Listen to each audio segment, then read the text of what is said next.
Hello everyone and welcome back to our new video. So basically we're going through Etsy and suddenly you want faster checkout and clearer shipping times.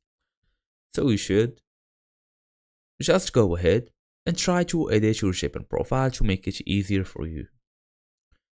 So instead of updating every listing manually, you can edit shipping profile inside Etsy. Basically update them all at once. Okay, we're gonna do all of this. How?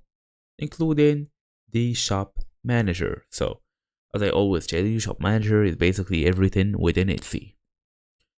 All I'm gonna do now is open my device, make sure I'm fully connected to the internet, then go look for Etsy.com, tap on the link, open it, then log into my account, go through the shop manager. So just tap on shop manager.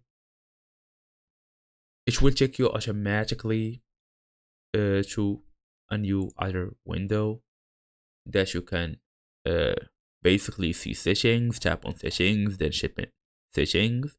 Under shipping profiles, find the profile you want to edit, then click edit.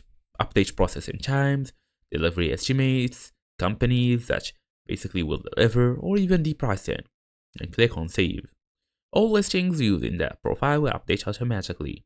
As a bonus tips, create separate profiles for different product sizes, and always double check international rates. Editing one profile is more faster than bulk editing listings, so keep it in mind. You're also gonna ask me how to set up delivery profiles. Basically, it's the same thing. So for example, I just gonna go log in through Etsy again, go through the login section, then tap on shop manager. You will be able there to edit shipping profile, make new ones, do whatever you want within your own shop. So thank you all for watching and I'll see you all in the next video.